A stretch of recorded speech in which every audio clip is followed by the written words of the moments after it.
আসসালামু আলাইকুম সুপ্রিয় বন্ধুরা, জেএস টেকনোলজিতে আপনাদেরকে জানাই স্বাগত।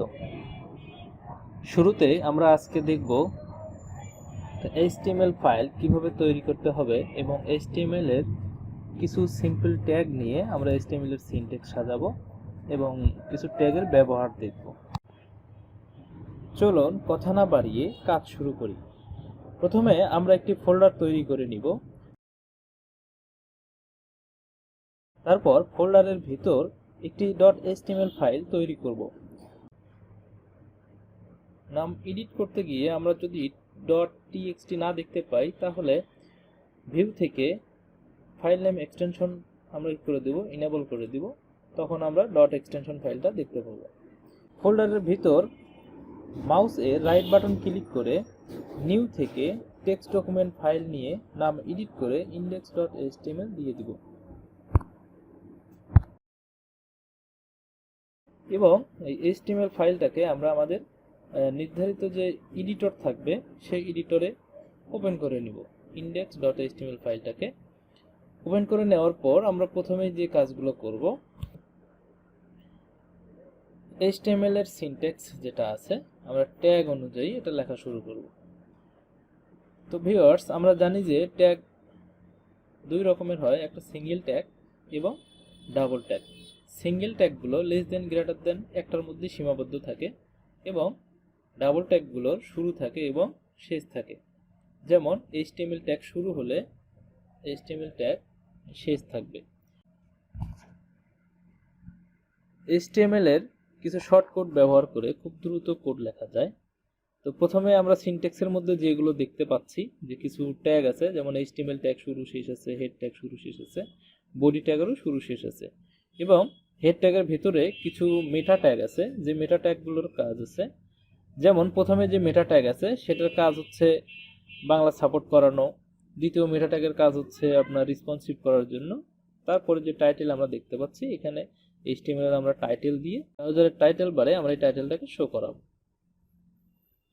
উপরে আমরা দেখতে পাচ্ছি যে ডক টাইপ HTML লেখা আছে। ডক টাইপটা মূলত বোঝাচ্ছে যেটা হচ্ছে HTML5 ভার্সনের কোডগুলো। বন্ধুরা, আমরা এখন সিনট্যাক্সটা এখানে একটু দেখে নিব যে প্রথমে HTML শুরু আছে এবং HTML এর শেষ আছে, আর এর পরে যেটা আছে হেড ট্যাগের শুরু আছে শেষ আছে। তো আমাদের যেগুলো দরকার, যে ট্যাগগুলো দরকার, আমরা সেই ট্যাগগুলো নিয়ে আপাতত কাজ করব, আর বাকি যে এলিমেন্টগুলো থাকবে বা অ্যাট্রিবিউটগুলো থাকবে এগুলো নিয়ে আমরা পরে বিস্তারিত আলোচনা করব।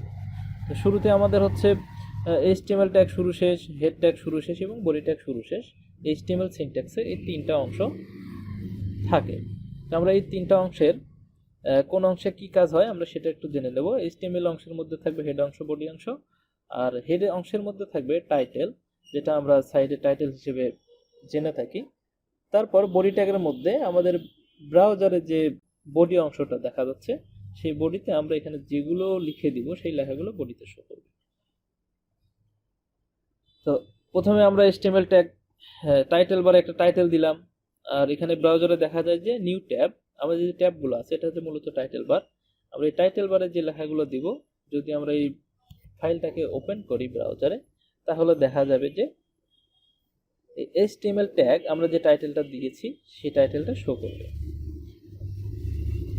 আমরা এখন শিখব HTML এর কিছু হেডিং ট্যাগ ব্যবহার করা হয়, যেমন H1, H2, H3, H4, H5 এবং H6।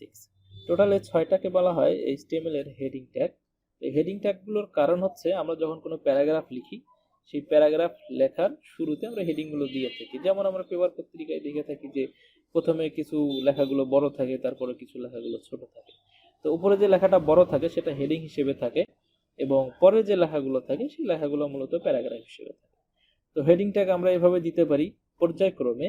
H1 হচ্ছে একটু বড় হবে, H2 তার থেকে একটু ছোট হবে, H3 তার থেকে আর একটু ছোট হবে। এইভাবে আমাদের কোডগুলো চলতে থাকবে।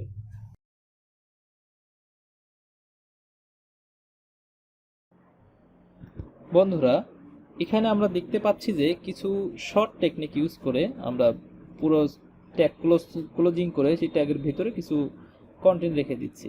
তো আমরা যদি এই চ্যানেলের সাথে থাকি, চ্যানেলটাকে সাবস্ক্রাইব করি, আশা করি আমরা এই শর্টকাটগুলো খুব সহজেই শিখতে পারবো ইনশাআল্লাহ। এরপরে আমাদের এই আউটপুটগুলো দেখার জন্য আমরা ফাইলটাকে ব্রাউজারে ওপেন করে নিব এবং দেখব যে পর্যায়ক্রমে H1, H2, H3 এভাবে পর্যায়ক্রমে আমাদের ফন্টের যে ভিউগুলো আছে, ফন্ট সাইজগুলো আছে, সেগুলো পর্যায়ক্রমে ছোট হয়ে আসছে। তো আমাদের এগুলো হচ্ছে হেডিং ট্যাগের কাজ। আমরা হেডিং ট্যাগের পরে বা এখানে আমাদের যে টাইটেল ট্যাগ দেখা যাচ্ছে, আমাদের যে টাইটেল ট্যাগ দেখতে পাচ্ছিলাম, সেই টাইটেল ট্যাগ আমাদের হচ্ছে টাইটেল বারে শো করছে আর বাকিগুলো বডিতে শো করছে। তো এখন আমরা শিখব প্যারাগ্রাফ ট্যাগ। পি ট্যাগ মূলত হচ্ছে প্যারাগ্রাফ ট্যাগ। প্যারাগ্রাফ ট্যাগের মধ্যে আমরা একটা শর্ট কোড ইউজ করে একটা প্যারাগ্রাফ লিখব খুব দ্রুত, এবং এই প্যারাগ্রাফ আমরা ব্রাউজারের আউটপুট দেখানোর জন্য একটু বেশি করে নিলাম। প্যারাগ্রাফ লেখার জন্য আমরা অবশ্যই কী করি, প্যারাগ্রাফের একটা হেডিং দিয়ে থাকি। সেই হেডিংটা আমরা H2 ট্যাগ ব্যবহার করে দিতে পারি। আমরা এখানে লিখে দিলাম দিস ইজ এ প্যারাগ্রাফ।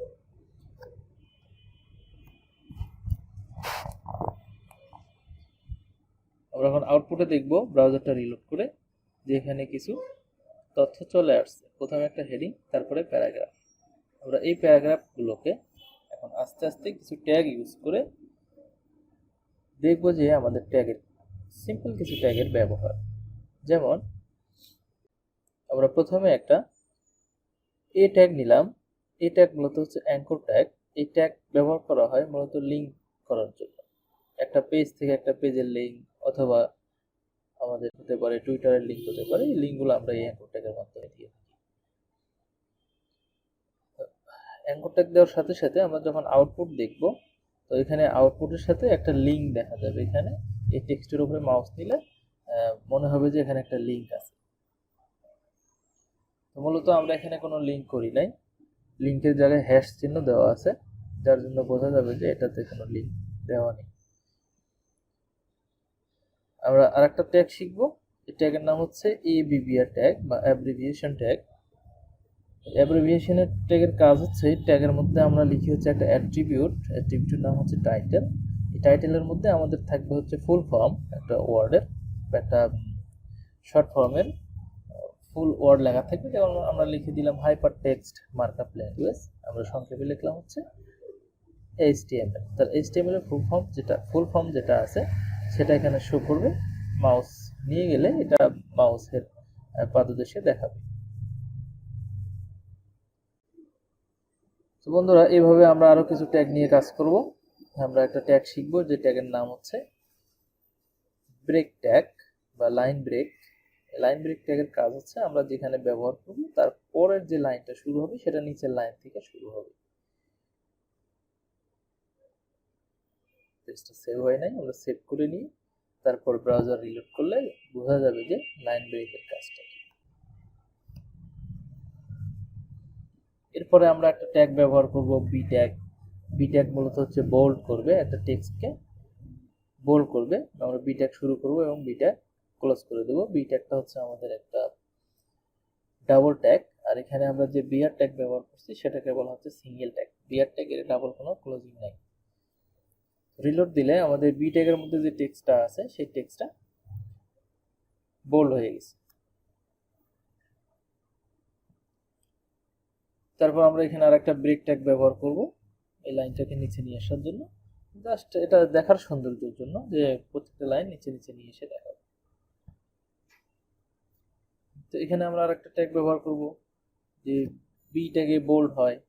তারপর আই ট্যাগ ব্যবহার করব। আই ট্যাগের কাজ হচ্ছে একটা টেক্সটকে ইটালিক করবে। আমরা যেটুকু দরকার আমরা সেইটুকুকে আই ট্যাগে ক্লোজিং দিয়ে দেবো। আই ট্যাগটা হচ্ছে আমাদের ডাবল ট্যাগ। ক্লোজিং ট্যাগ দিয়ে দিলে এই টেক্সটটা ইটালিক হয়ে যাবে।